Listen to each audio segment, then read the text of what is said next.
do what I'm told. Thank you. Just do what I'm told. All right. Good afternoon, everyone. Good afternoon.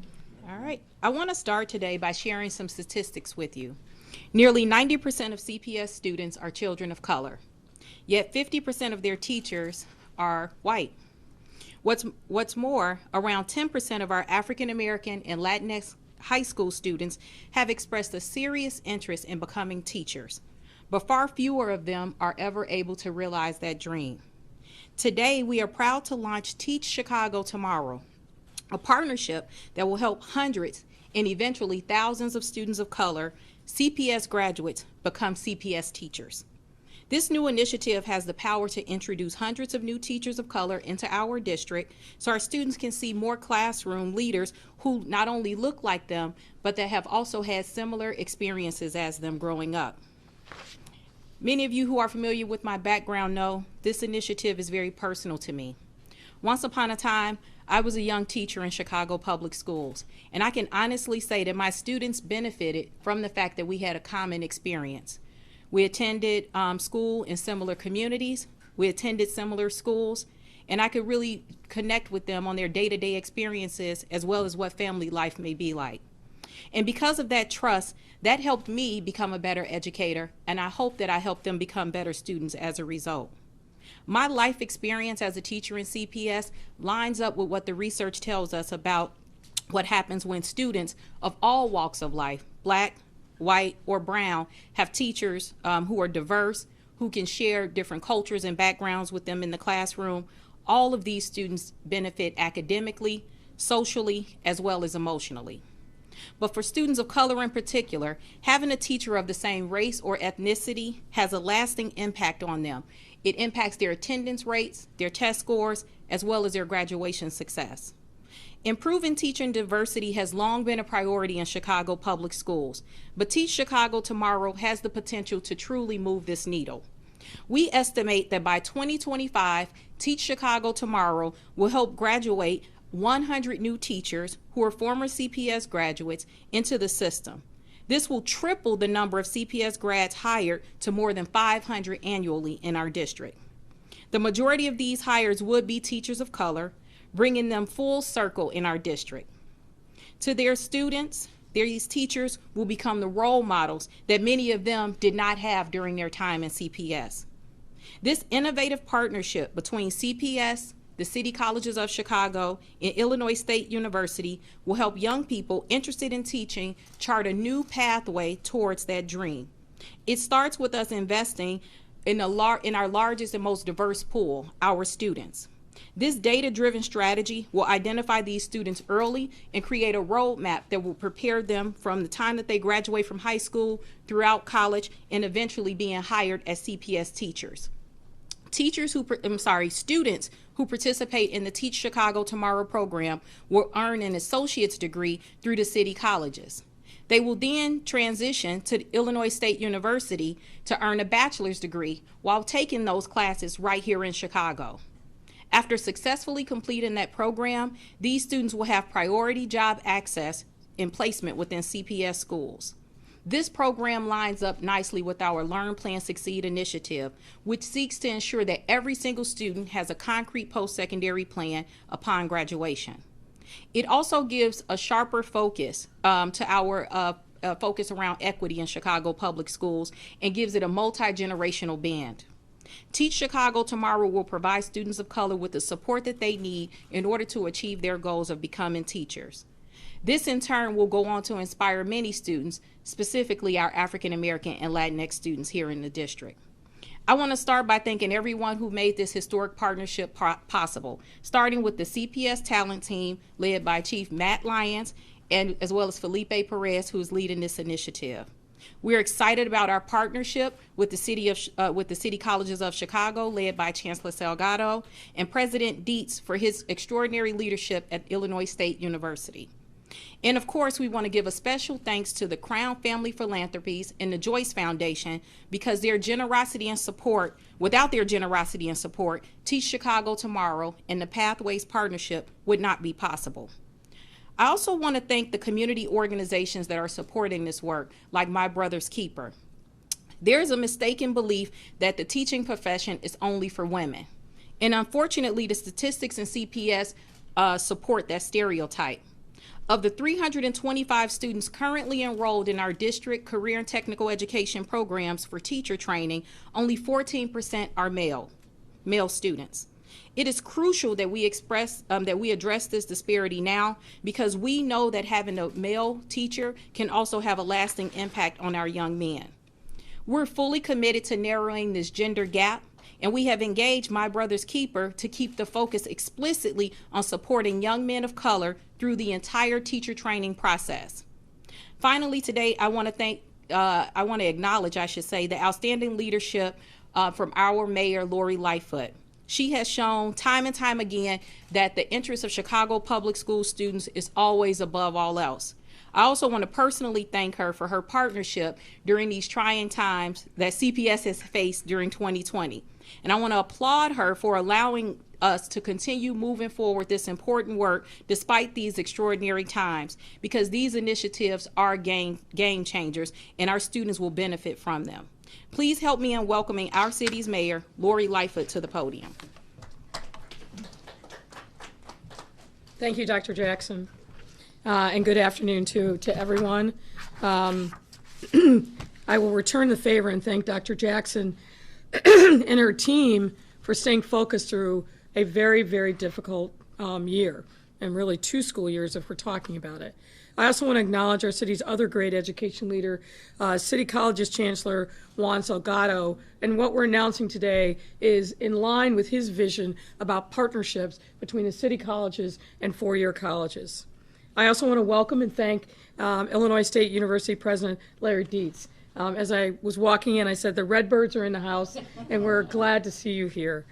I also want to acknowledge and thank CPS teacher and ISU and CPS alum Daniel Jackson, as well as Curry High School counselor and fellow CPS alum Carolina Velez for joining us as well today. And I too want to call out and thank the Joyce Foundation and the Crown Family Philanthropies for their generous support, not just in this initiative, but in many, many things that are really moving forward and uplifting the experience at CPS for our young students. So thank both to Joyce and to the Crown family.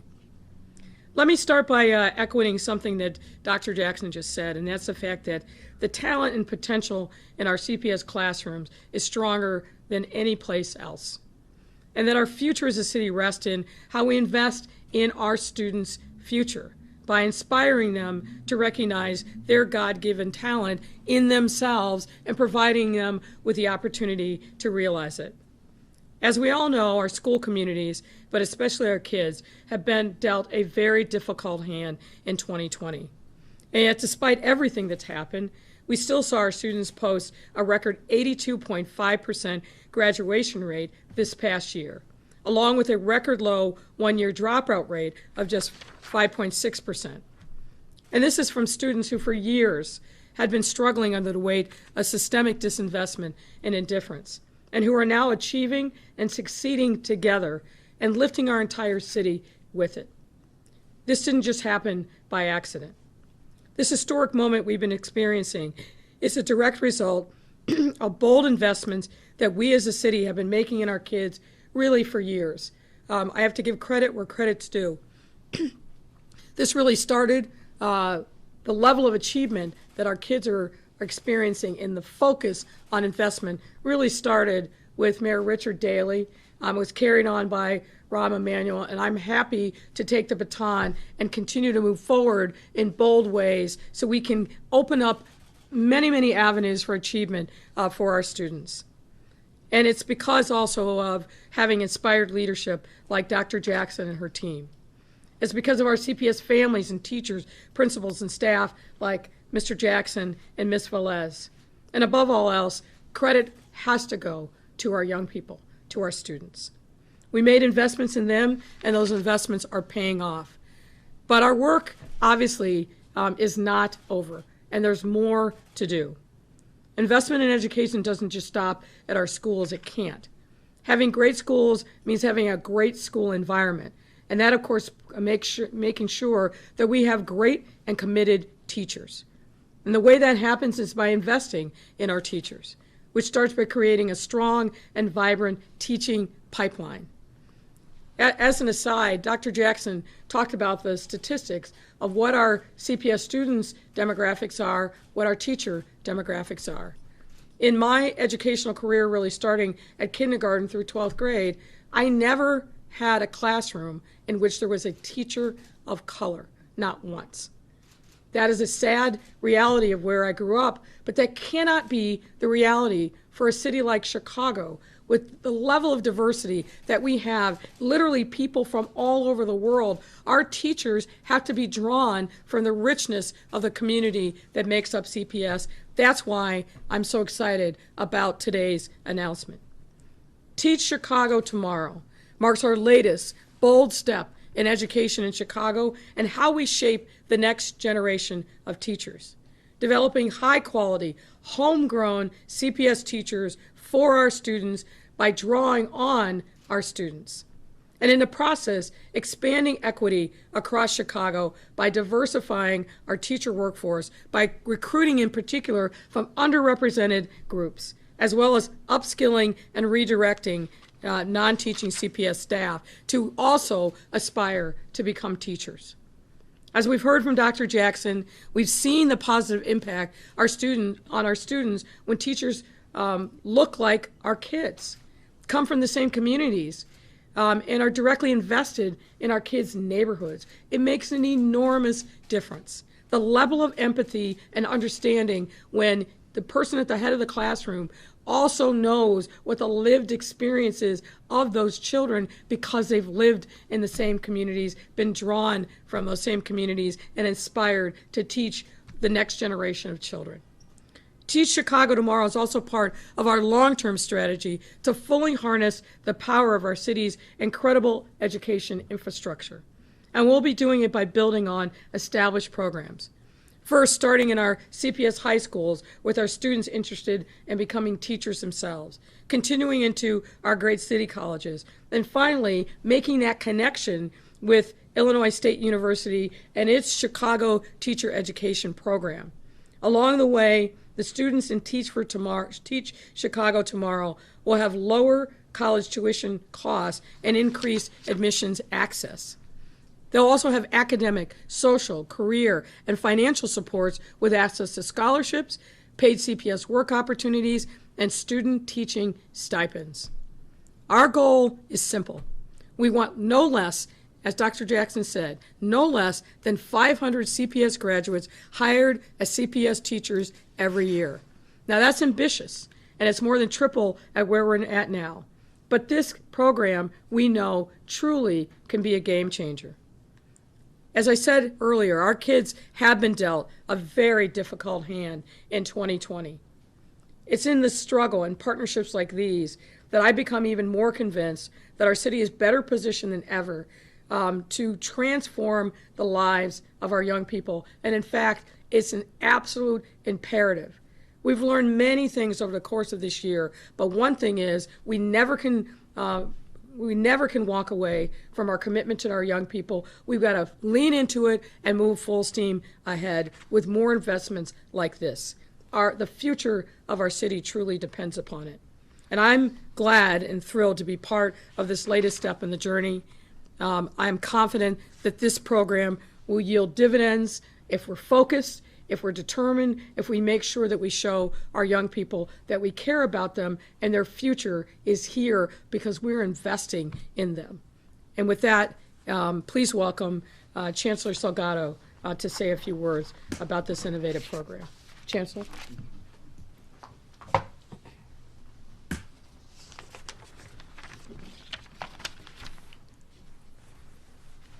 Good afternoon. Let me start by really thanking the mayor and Dr. Jackson for extraordinary leadership in these incredible times. Speaking as a Chicagoan, not just a chancellor, I'm deeply grateful for the fact that we have the leadership of these two extraordinary women. Teach Chicago Tomorrow recognizes the tremendous talent that exists among Chicago's young people. And the City Colleges of Chicago is proud to be a partner in this effort. Mayor Lightfoot, Dr. Jackson, and I have been working to create the strongest ever relationship between CPS and CCC through our Chicago Roadmap effort, and Teach Chicago Tomorrow will take that work even further. City Colleges is already a top destination for CPS students. We are a smart choice for students to obtain high-quality coursework that transfers to four-year universities. Our low-cost tuition helps students afford a college education and earn credentials and degrees without absorbing a mountain of debt. We know that CPS schools are filled with emerging leaders, passionate, creative, dedicated, humanistic, intelligent, entrepreneurial. I can go on and on and on. We have a responsibility and opportunity to release this potential. Our young people are eager to educate and inspire generations of leaders to come. 3/4 of City College's students are Black or Latinx. With deep insight into Chicago communities, they are well positioned to serve future CPS students. At City Colleges, we offer transfer partnerships with four-year universities and are extremely delighted today to build upon the existing transfer partnership that we have with Illinois State University. We offer strong student supports from wellness centers to tutors and advisors to ensure our students reach their goals.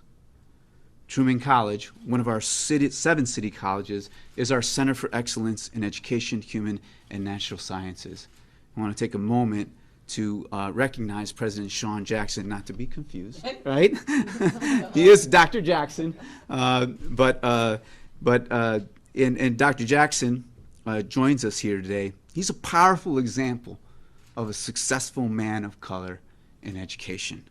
He and his team are leading this work at City Colleges Chicago, and he has deep, deep knowledge about what it takes to make this successful. Because President Jackson was himself a graduate of Taft High School and went on to serve as a CPS Elementary High School science teacher and principal in Austin before taking the helm at Truman College. Think about this, a man of color in science. President Jackson chose his passion to educate, mentor, and transform the lives of learners, and he has never looked back. Because of experience, he was motivated to launch an effort at Truman to support men of color pursuing careers in education and providing them with mentors and work-based learning experiences. Thank you, President Jackson, for your leadership.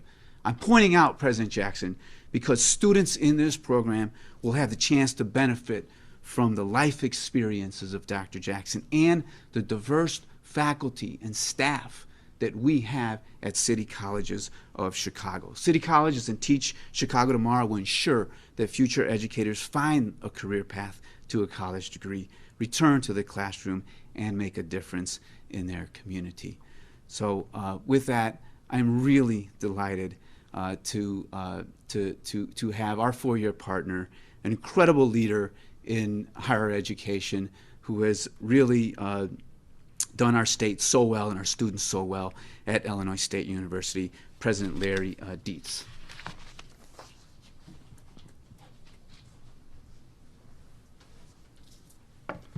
It's my pleasure to be here with you today. I'm honored to be here among the esteemed speakers. Thank you very much for the invitation. And I would observe that there's a common name that's been talked about a lot, and that's Jackson. And in a few minutes, I will introduce Daniel Jackson, who may very well be the next president of one of the city colleges here in the community. But Illinois State University is proud to be developing the Teach Chicago Tomorrow program with Chicago Public Schools and city colleges. It's a partnership that we look forward to continuing to work on and to be a part of to serve the future students. Many of you know that Illinois State University began as a teacher's college more than 150 years ago. We have the distinction of being the oldest public university in the state of Illinois, and our charter was drafted by a young attorney back then by the name of Abraham Lincoln. So we're pretty proud of that legacy. So you might say that it's in this our blood to be among the leaders in teacher education. Of course, those founders would not have foreseen today's world. I can't imagine trying to explain to them the need for a major in cybersecurity, for example, or lessons on using social media to promote a business or to report the news. Yet within the very foundation of education lay the impetus to improve, to innovate, and to grow. The groundwork of success begins with education. And indeed, my mother, who was a first grade teacher in Illinois for 40 years, would also be surprised that I'm standing before this group representing a fine institution like Illinois State. But education runs deeply in our family. Future Teach Chicago Tomorrow participants will be in good company. 1 out of every 6 teachers working in Illinois, 1 out of every 6, graduated from Illinois State University. The Department of Education reports ISU is the 7th largest producer of teachers in the entire United States and the largest in the Midwest. The desire to educate defines us, and teaching and learning remain core to our ISU mission. This program will build on our existing partnership with Chicago Public Schools that we're very proud of.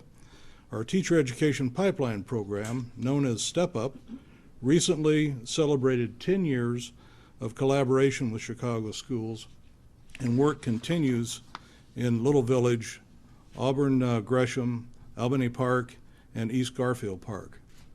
The National Center for Urban Education, housed at Illinois State University, continues to find innovative ways to connect students to Chicago Public Schools. My thanks to ISU's College of Education and their Dean, Dr. Jim Wolfinger, and the National Center for Urban Education Executive Director, Dr. Maria Luisa Zamudio, for their leadership. We wouldn't be where we are without their leadership. A majority of our ISU students come from the Chicago area, and we owe much to this city and the surrounding communities. We at ISU look forward to working with our partners to create an innovative teacher education program that prepares quality teachers for the city of Chicago, teachers who reflect the population of one of the most wonderfully diverse cities in the entire United States. It now gives me great pleasure to introduce a teacher who I have known throughout his entire career at Illinois State, who exemplifies the mission of the program that we are discussing today. Daniel Jackson is a graduate of Chicago Public Schools, is an alumnus of Illinois State University with a degree in education. He knocked it out of the park as a student at Illinois State, and he's knocking it out of the park as a teacher in the Chicago Public Schools. He is a second grade teacher right here in Chicago at Dixon Elementary. And now I'll turn it over to perhaps the next president of one of the Chicago colleges, Daniel Jackson.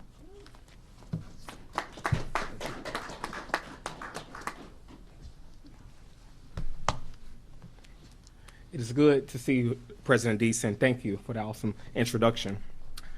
This morning, I was informing my students about the press conference, and I told them that we wanted to recruit more black and brown teachers just like myself. And they were like, you know what, Mr. Jackson, I want to become a teacher. And so it's funny because at that young age, they feel that they want to become a teacher, and I want to make sure I support them and do my best as a teacher to give them that inspiration that they need to become a teacher. I'm a proud CPS alumnus, ISU alumnus, and today, CPS second grade teacher at Dixon Elementary School. Every day, I teach to transform lives. Today, I'm giving back by mentoring and teaching other young people in Chicago who were just like me when I was younger. Growing up, I attended Irvin C. Mollison and went to Jones College Prep, both Chicago public schools. At Jones, I knew I would become a teacher. For 4 years, I volunteered at the Red Shield Salvation Army. And all of my life, I just enjoyed learning. The relationship I had with my teachers were indescribable. Through my teachers, I've always felt a connection of them being dependable, trustworthy, and loyal. And just like me, I feel like I'm pretty open-minded. Their spirit in the classroom drew me closer to their lessons because they taught me how to become a critical thinker. After high school, I feared I would have a rough transition into college. However, going to Illinois State was an amazing experience. Joining organizations like Golden Apple and Phi Beta Sigma Fraternity Incorporated prepared me for real-life experiences to serve children and the community in Chicago. And it kept me on track towards my goal. My professors, who were also my mentors, were there to provide professional support to mold me to become an educator. When I first got on campus, my goal was to graduate in 4 years and return to the south side of Chicago to teach. The path to that goal became even clearer when I heard that I could do a full year of student teaching in Chicago my senior year. Of course, I took the opportunity to return to what I had known to be the best city.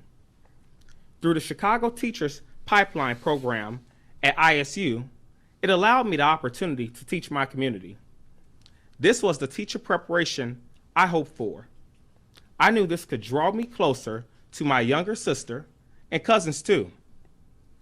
There's power in teachers who look like me, sounds like, and has walked in the shoes of me.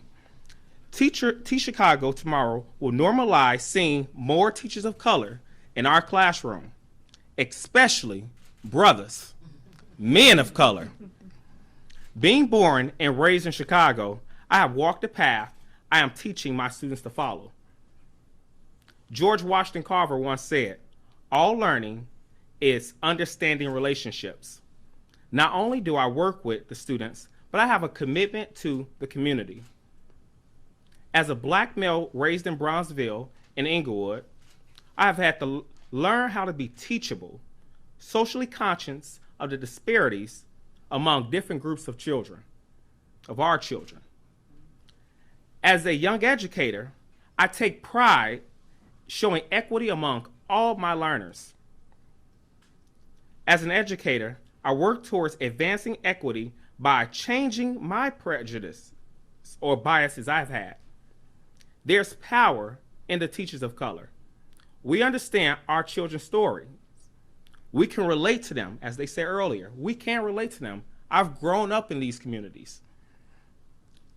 We relate to them on social, emotional, physical, and sometimes even spiritual connections. Teach Chicago Tomorrow will be an excellent program of advocacy for teachers of color. I'm excited to work with all of you to make this program successful. I want to thank CPS Dr. Jackson, Mayor Lightfoot, City of Colleges of Chicago, and President Dietz for being the game changers to bridge the gap of placing teachers of color in our black and brown classrooms. Next, you will be hearing from Carolina Velez, a counselor at Curie High School.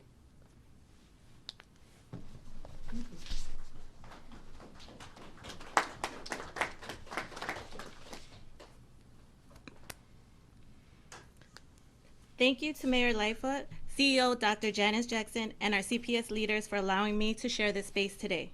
My name is Carolina Velez, and I am a CPS alumni from Lane Tech High School. From there, I attended UIC as an undeclared major. At UIC, I attended an educational forum where I heard the call, the need for more teachers. After much reflection, I decided to major in secondary education. And when I made that decision, I knew I wanted to teach in Chicago public schools. However, I knew very little about the process of becoming a teacher. Like, you gotta take a test to become a teacher? Yes, you do, for state licensure. While teaching, students would share their personal stories with me, and I soon realized I wanted to work with students one-on-one and help them create their post-secondary plans. I decided to become a high school counselor. Even though I no longer have my own classroom, I use the tools I gained from my teaching experience every day. For the past 5 years, I have been a counselor at Curie High School on the southwest side of Chicago, and I live in the surrounding community as well. As a counselor, I teach lessons on building social emotional skills, I run groups, and support students' academic and behavioral growth, coach students one-on-one, and much, much more. Currently, I'm working with seniors to fill out college applications, complete the FAFSA, and discuss their post-secondary plan. As I discuss post-secondary plans with students, it is my goal to set them up for success. The likelihood of a student following through with their plan decreases if they miss even the smallest step, such as not scheduling a college placement exam or not signing up for orientation. College students of color face a myriad of challenges. Students need support and mentorship all along the way to and through college. When I say support, I'm really asking our CPS graduates to be vulnerable enough to ask for help on their college campus, such as, I don't feel a connection to this college campus. Maybe college isn't for me. In its inaugural year, Teach Chicago Tomorrow will offer 100 like-minded individuals to come together to learn, grow, and share in this unique experience. Students will have a space to share their thoughts with a mentor, receive academic advising, financial counseling, and planning, and have a clear understanding of the road to become a CPS teacher. And the program will continue to grow and expand from there, meaning even more CPS students who currently sit in our classes will soon lead our classes. When I embarked on this journey as a daughter of Ecuadorian immigrants, I wanted to make a difference and help others. I considered myself a shy kid, but I loved my high school experience, so I took a risk. I didn't exactly know how I was going to do it. This pathway did not exist for me, but it does, and it's here now. And to quote the fellow CPS alum, Latere, you are the one who you've been waiting for. CPS students, I'm talking to you. You are the one we've been waiting for. CPS students, we need you. This is the call. I'm going to say it one more time, just in case you didn't hear me. We need you. You know CPS, you know the needs, you know the talent and the resources, and have great ideas to implement. In some cases, you already have implemented those ideas through your student voice committee or your club, school club. Being a teacher is exciting, it's fun, and every day is different. Teaching is rewarding, and you will have an impact. I'm excited for this initiative and for the first cohort. Seniors, this pathway will meet your Learn, Plan, Succeed graduation requirement. Contact your counselor for more information. It is now my honor to reintroduce Chancellor Juan Salgado of City Colleges of Chicago. Thank you.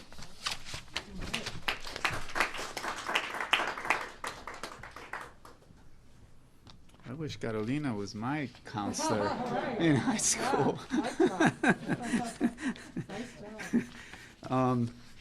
Before we finish, I'm going to say a few words in Spanish. Antes de concluir los comentarios y continuar con las preguntas, me han pedido que ofrezca un resumen del programa en español.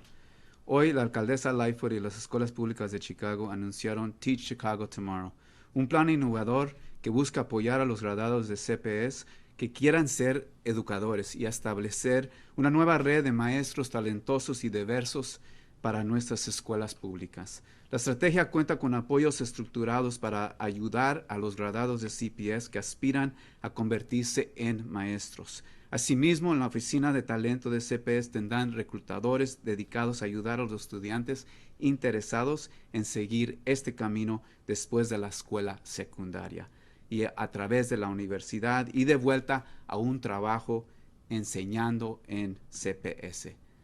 CPS proyecta que para el año 2025 Teach Chicago Tomorrow graduará a su primer grupo de 100 maestros, apuntando al distrito hacia su meta a largo plazo de triplicar el número de graduados de CPS que son contratados anualmente a más de 500.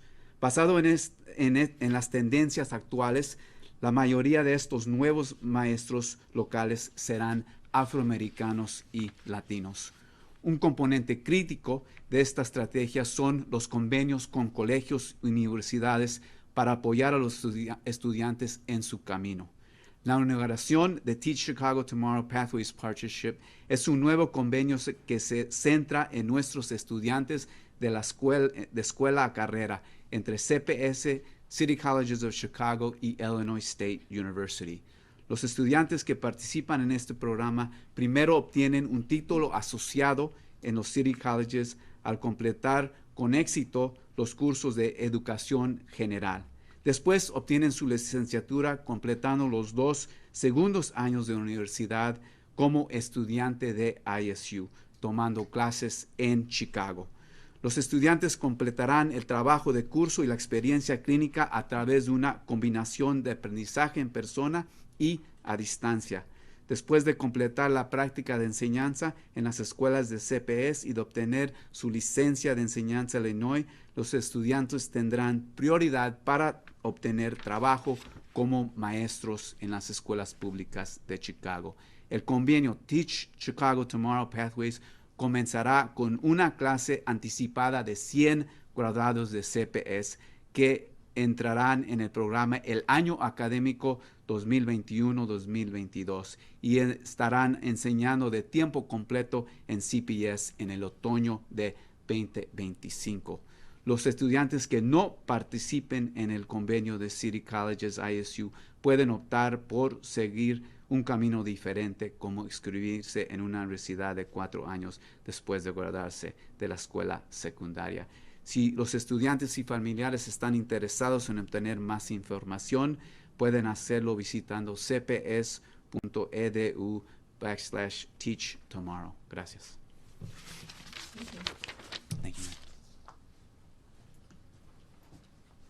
Now we're happy to take your questions. Mayor, multiple questions today that all center on school, and perhaps Dr. Jackson would weigh in as well. With less than a month before the start of the second quarter, the district hasn't yet spelled out how it will make a decision about reopening schools. Are you closer to making that decision? What should parents be expecting? Where do you all stand on I'll let that? Dr. Jackson start. I like how the mayor teed me up for that one. No, we know that parents are anxious to hear from us on this, and we've committed to making an announcement very soon. We know that the second quarter is approaching quickly, and we want to ensure that the plan that we put out is as thoughtful as our parents anticipate. And so there will be more news coming soon. It's soon this week. Could it be a hybrid plan? Might it be young children rather than high school? Any of that? Or is it going to be all in or nothing? So we will be making an announcement about what that is, just as we've done in the past. We want to be intentional about that. There's a lot of data, most notably the data around health conditions that we're looking at. We're also looking at how our students are engaging in the current model. I would like to first start by thanking all of our teachers and principals who have worked extremely hard to make remote learning a success.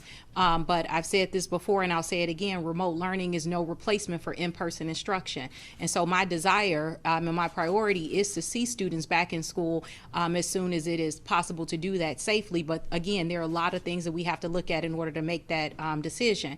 And I think the final thing that I'll say to people is that we're looking at this as a matter of equity as well. What we know about this is that some students do very well in an environment like this because they have a lot of resources and support in order to make it work. But there are a lot of students in Chicago public schools, majority of our students, that need an extraordinary amount of support in a regular setting. And so making that work in this remote setting has been challenging. The screen time, just the disparities in what people experience. So we're looking at all of that to make a good decision, but we commit to making an announcement in the very near future. Mayor, could you weigh in on that as well? Because, you know, we're seeing more schools opening, and we're even hearing the health experts say, especially for young children, it is safe. New York is going to school. Why isn't Chicago in person? Well, it's very difficult to compare a completely different city and other circumstances, but let me pick up on a point that Dr. Jackson made. There's a lot of different data points that CPS is considering, and let me first say they've done a tremendous job, they being CPS, and really standing up, I think, a very robust remote learning infrastructure. From a lot of the planning and lessons learned from the spring, a lot of planning over the summer, making sure that we got devices in kids' hands. You know about our Chicago Connected program to help bridge the digital divide. But as Dr. Jackson just said, there are some categories of students who really struggle with remote learning, where they need the touch of being in a classroom with their teacher, with their colleagues, and having those additional supports. And it's no secret, because it's really been a phenomenon that's happening across the country.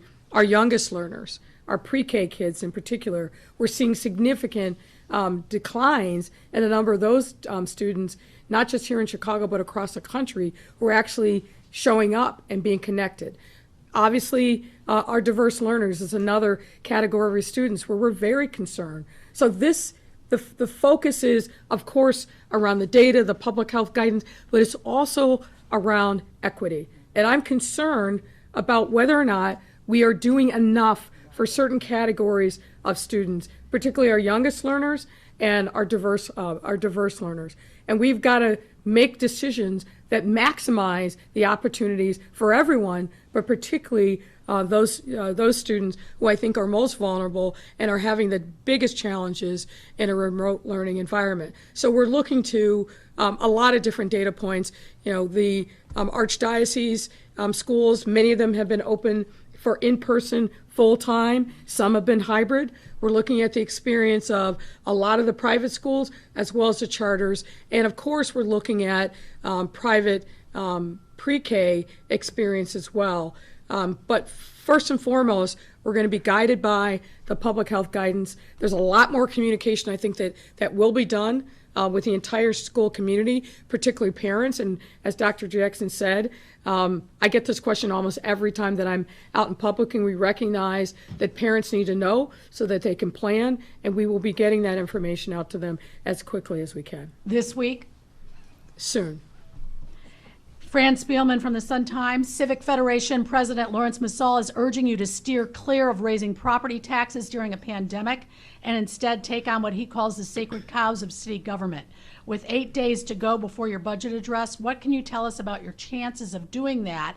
And then how many layoffs might be required? Will you be urging union leaders instead to share the pain among all of their members by agreeing to pay cuts or unpaid furlough days? Well, look, the reality is we have a $1.2 billion budget deficit next year. Everything has to be on the table. Now, I've been very clear since our budget forecast on August 31st that the least favored options are property taxes and layoffs.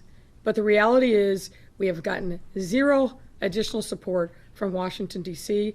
That seems increasingly unlikely that that's going to happen before we're going to need to present a budget to the city council.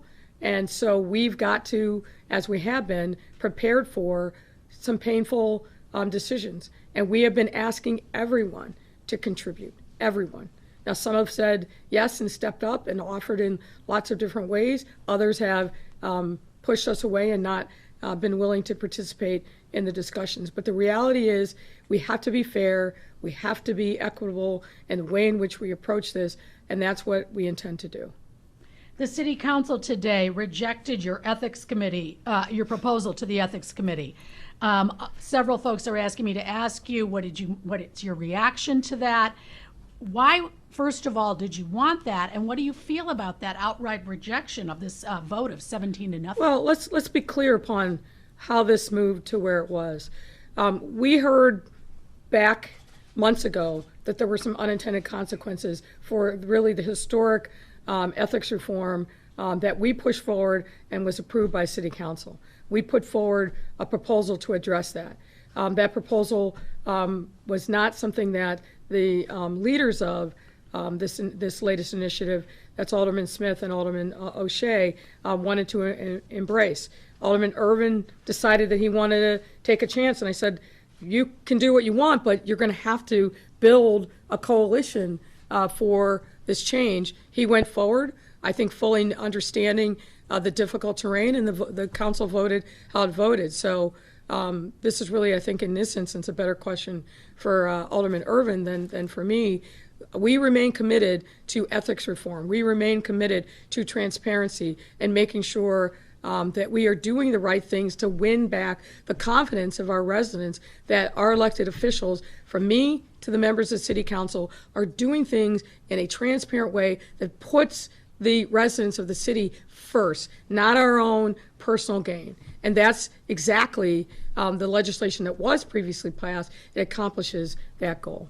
So it sounds as if you're kind of walking back that you even supported it. No, I'm not walking back that I supported it. As I said, I thought that there were some unintended consequences that were brought to our attention. We put forward a proposal to address that. Alderman Irvin decided he was going to push the ball forward, and the result was the result. Now, I still think there are some unintended consequences, but this was something that was really driven by the city council, not by this administration. Rachel Pearson from WBBM News Radio. There's been concern over the safety and effectiveness of coronavirus of a vaccine, given how politicized it's become. This includes Spokane, Washington, where the mayor said police officers are already refusing to get vaccinated. Are there similar concerns in Chicago? It has been suggested essential workers and first responders be first. Has the state or the city made any plan for which group of or groups of people will be the first to receive the vaccine when it's ready? So there's a number of different questions in there, and I'll try to take them in turn. CDPH has been planning a regime for vaccination now for several months. Obviously, we don't know at this point what the vaccine will be, whether it'll be one shot, multiple shots. I don't think we are in a position right now to opine about that because there's lots of different trials that are in various states. It is unfortunate that the president politicized, and let's just be honest, it's him. He's politicized the vaccine. People have to have confidence in a vaccine that comes out. They have to have confidence that there were no shortcuts, that this was done by the books, that there was the same rigor on this vaccine as there would be in any other vaccine when we're talking about the size of a global pandemic. I'm confident that we will get there, but we have to allow the scientists to determine when it's ready. It's got to go through all the same kind of trials that it normally would. This can't be a gift given to the president to boost his reelection supports. And I think that's where the skepticism comes. But we are confident that when a vaccine is developed, that we will have a good plan to implement it and make sure that everyone gets the opportunity to take the vaccine. And we're going to be heavily promoting it and understanding that we're operating, unfortunately, in an environment where people are skeptical about the validity of the vaccine. That's unfortunately another hurdle that we're just going to have to overcome, and we will. What about, pardon me? Two more. All right. Chris Ty from CBS 2. Could you react to the shooting of a pregnant mother on East 95th Street overnight? Do you have any kind of update? What kind of line this might, do you consider? Well, first of all, the killing of that mother who was pregnant and who had two young children is absolutely horrific. I mean, absolutely horrific. There's a lot of things that happen in this city, but this is without a doubt one of the worst. The detectives have, I think, a very good set of leads that they are aggressively following. I just got an update earlier this morning from the superintendent and the chief of detectives on that. But we have to say a prayer for those young children who luckily are been taken in by a relative. We have to say a prayer for that baby that is still struggling for life in the hospital. And of course, we have to say a prayer for this mother who was senselessly murdered outside of her home. Could you give us your reaction to the Amy Coney Barrett hearing? Have you been watching it? And what are your thoughts? Are you an originalist? You ask a gay black woman if she's an originalist? No, ma'am, I am not. Could you explain that to those who might not understand? Since the Constitution didn't consider me a person in any way, shape, or form, because I'm a woman, because I'm black, because I'm gay, I am not an originalist. I believe in the Constitution. I believe that it's a document that the founders intended to evolve, and what they did was set the framework for how our country was going to be different than any other. But originalists say, let's go back to 1776, and whatever was there in the original language, that's it. Well, that language excluded now over 50% of the country. So no, I'm not an originalist. I have, it's hard for me to follow these hearings. I will just be honest with you. The hypocrisy of the Republicans in the Senate driving this nomination to conclusion in an environment where they were hypocritically denied Merrick Garland even a meeting with many of these same senators. The hypocrisy is something that is a bitter pill for me to swallow. I think, given the numbers in the Senate, the nomination is on a course for confirmation, but I ask the American people to look long and hard at what is happening in our democracy. The Supreme Court cannot be politicized. If it is, in the way that this administration has done, it will have zero legitimacy.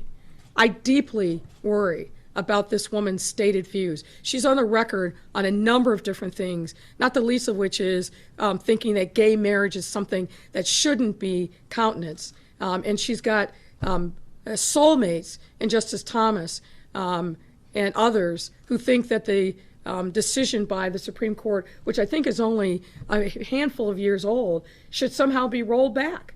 So what should I tell my daughter? That somehow now my wife and I are no longer married, that we're no longer legitimately recognized in the eyes of the law? That is dangerous, dangerous territory. And what about a woman's right to choose? Really, we're going to keep relitigating this issue and we're going to make abortion illegal as Amy Coney Barrett thinks it should be? So she is not somebody that I think shows the temperament, shows a judicial restraint, the respect for precedent that should be on the high court. But unfortunately, the Republicans are licking their chops with glee at the opportunity to dramatically change the balance of the court. I hope that cooler heads prevail if she becomes a justice, that the members of the court are going to also understand that they don't operate in a vacuum. If they operate in a way that is perceived as overtly political, they will have zero legitimacy in the eyes of the American people, undermining the whole premise of lifetime tenure and why we have a Supreme Court of the land. So I'm disappointed. I'm getting myself ready for the ultimate conclusion, but I'm worried that this woman, given her stated views, doesn't speak to millions of Americans who just want to be free and without oppression from our government.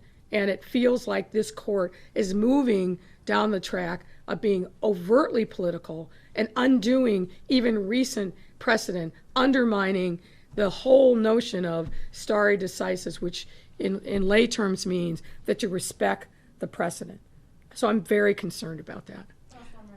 Thank you. Just one last one, and we'll go back to Fran Spielman, who, let's end on a sports note because we know both of you are sports fans. Any update on the possibility allowing at least some Bears fans to attend games? They're already being allowed in other major cities. Wouldn't you like to be there at Soldier Field, Mayor? Come on. Well, like any other Bears fan, of course, I would like to be there. We're having conversations with the Bears, and we'll see where they lead. Ooh, that sounds like maybe. We'll see.